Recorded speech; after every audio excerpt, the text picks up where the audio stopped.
Bonjour, Jésus-Christ ou rien, Jésus-Christ est Seigneur. Il y a deux questions qui m'ont été posées et je suis là pour répondre à ces deux questions, ok, sur la sorcellerie.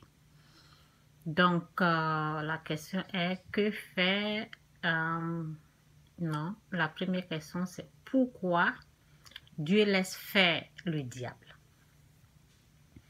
Pourquoi Dieu laisse faire le diable? Parce que Dieu est un Dieu d'ordre. Il n'est pas désordonné. Chaque chose a son temps avec Dieu.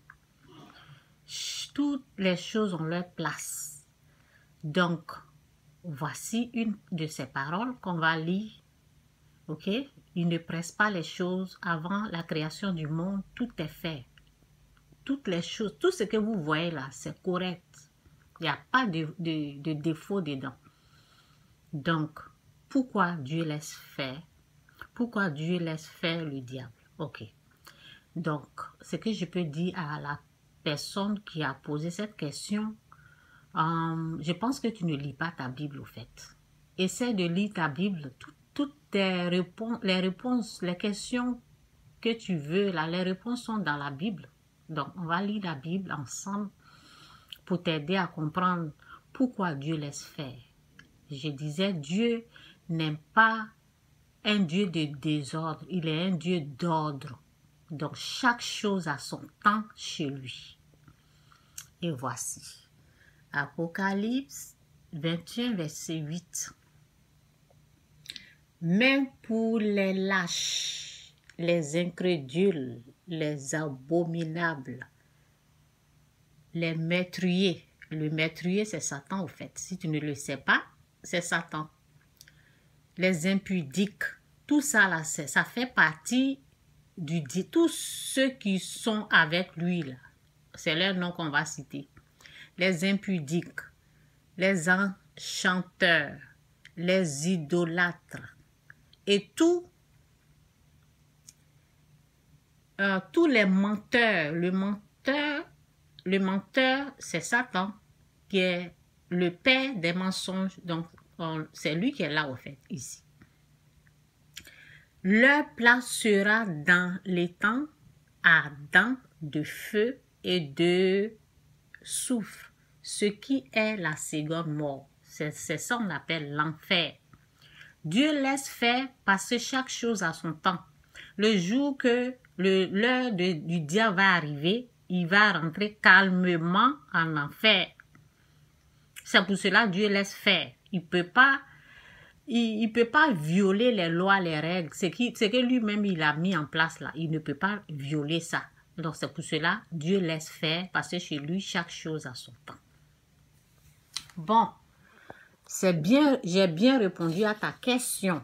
Et puis, la seconde question, c'est que fait la sorcellerie avec l'âme? Bon, je ne comprends pas bien ta question. Tu dis que fait la sorcellerie avec l'âme? Donc, le sorcier chez moi, c'est Satan. Donc, qu'est-ce que le diable fait avec l'âme? Ok? Donc, on va aller dans la parole, toujours la parole. Je ne parle pas sans la parole. Donc, on va chercher Jean. C'est Jean 8, verset 32. Donc, oui, c'est là. Bon. La parole dit, vous connaîtrez la vérité et la vérité vous affranchira.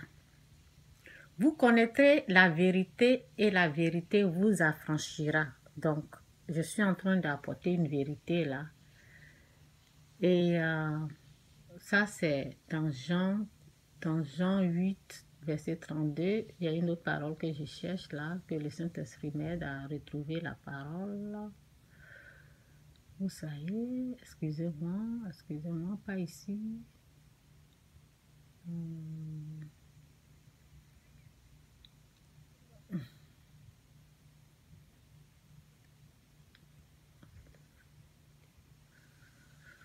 Bon, je cherche la parole là. Attendez.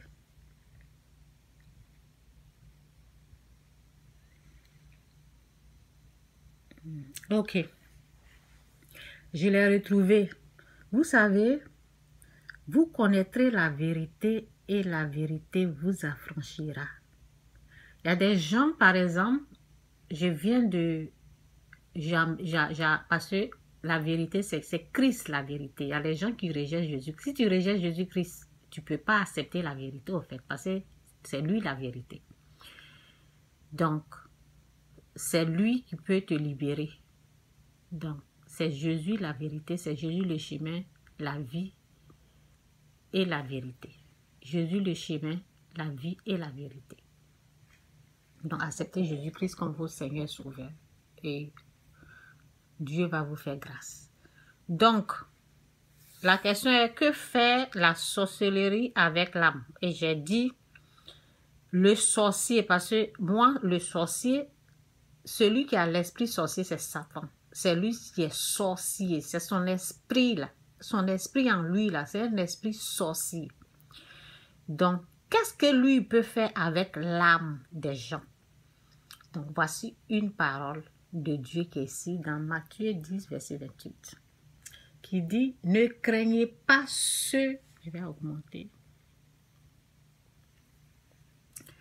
ne craignez pas ceux qui tuent, parce que Satan, il tue, Satan, il vole, il détruit, il tue, il vole, il détruit, ça c'est son travail ça, ok? Donc la parole dans Jean 10, verset 28 nous dit, ne craignez pas ceux qui tuent, ça veut dire Satan qui tue le corps et qui ne peuvent tuer, tu vois, l'âme. Parce que la personne, au fait, a écouté 2 de mes vidéos sur YouTube sur la sorcellerie, à propos de la sorcellerie. Et c'est cette personne-là qui me pose des questions et c'est à lui que je suis en train de répondre. Et en même temps, je me suis dit, il y a d'autres qui veulent aussi savoir, ce sont des bonnes questions qui vont aussi aider d'autres personnes. Donc, c'est pour cela que j'ai décidé de faire une vidéo.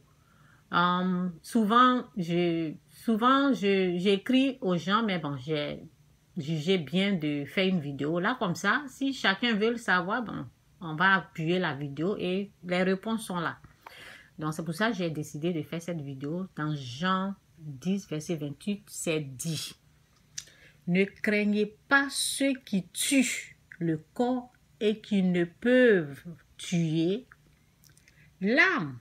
Craignez plutôt celui qui peut faire périr l'âme. Donc l'âme, c'est Dieu seul qui peut faire périr l'âme et le corps. Dieu fait les 2 choses à la fois. Dans la gêne. Ok, ça veut dire en enfer. On va relire. Et puis bon, il faut que je puisse lire et après je vais parler parce que je ne sais pas si c'est... ok, excusez-moi. Ne craignez pas ceux qui tuent le corps et qui ne peuvent tuer l'âme. Craignez plutôt celui qui tue et qui peut faire périr l'âme et le corps dans la gêne. Donc, Satan tue le corps, mais ce qui est à l'intérieur, qui est l'âme là, il ne fait rien avec. C'est Dieu qui s'occupe de ça. Notre âme là, ça peut aller en enfer ou au paradis. Ok? Mais la Bible nous dit, c'est Dieu seul qui peut faire les 2. Donc, celui qu'il faut craindre là, c'est Dieu qu'il faut craindre parce que Satan ne peut rien faire avec l'âme. Donc, la question est, que fait la sorcellerie avec l'âme? Ben, Satan ne fait rien avec l'âme. Il utilise l'âme, il utilise la personne, il peut utiliser la personne à faire les dégâts. Il peut utiliser les gens à les tuer, à les détruire. Je parle du physique, je ne parle pas du spirituel. Je parle de physiquement, il peut utiliser la personne à faire du mal à quelqu'un d'autre. Pas dans la sorcellerie. La sorcellerie, là, c'est lui qui est sorcier, ok? Mais ce que je veux dire là, c'est Satan. Satan peut utiliser un être humain Il peut faire ce qu'il peut faire, parce qu'il ne peut pas faire ce qu'il veut. Il peut faire de l'homme ce qu'il peut, parce que c'est pas tout le monde que Satan peut utiliser. C'est pas tout le monde Satan domine, ok? Donc, Satan peut utiliser la personne, mais la Bible nous dit que c'est Dieu qui s'occupe de l'âme. C'est Dieu qui amène l'âme en enfer, ok? Donc, l'âme, on ne peut pas tuer l'âme, mais l'âme périt en enfer. Ça veut dire l'âme va rester éternellement en enfer. Donc, la question est, que fait la sorcellerie avec l'âme? Que fait, bon, je dirais, que fait, parce que la personne qui me pose la question, il ne connaît pas le sorcier, c'est Satan. Donc, on peut dire, que fait le sorcier avec l'âme? Le sorcier ne peut rien faire avec l'âme. Le sorcier, c'est Satan. C'est lui qui a l'esprit sorcier.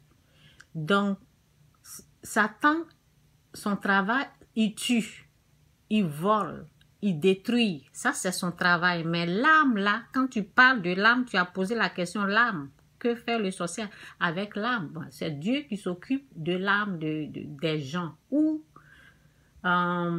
Dieu amène l'âme en enfer ou au paradis, au fait. Ok, c'est un peu ça. J'espère que j'ai répondu à ta question. Et ne craignez pas ne craignez pas. Ça veut dire qu'il ne faut pas avoir peur du diable. Celui qu'il faut craindre là, c'est plus Dieu. C'est Dieu qui a la puissance d'amener l'âme en enfer. Satan ne peut pas amener l'âme en enfer. Donc, repentez-vous, quittez le péché et recevez Jésus-Christ comme votre Seigneur Sauveur. Donc, voilà, j'en ai fini. Ne craignez pas ceux qui tuent le corps et qui ne peuvent tuer l'âme. Craignez plutôt celui qui peut faire périr l'âme et le corps dans la géhenne. Que Dieu vous bénisse. Jésus-Christ est Seigneur. L'être humain n'est pas un sorcier. Je vais le dire, je vais le répéter. Ceux qui veulent discuter, c'est votre problème. Vous avez le droit de choisir le chemin que vous voulez. Satan est là, Dieu est là. Vous voulez aller chez le diable, vous êtes libre d'aller chez Satan. Vous voulez venir chez Christ qui est Dieu, vous êtes libre de venir chez Christ. Donc, c'est ça. Que Dieu vous bénisse, Jésus-Christ ou rien. Bye.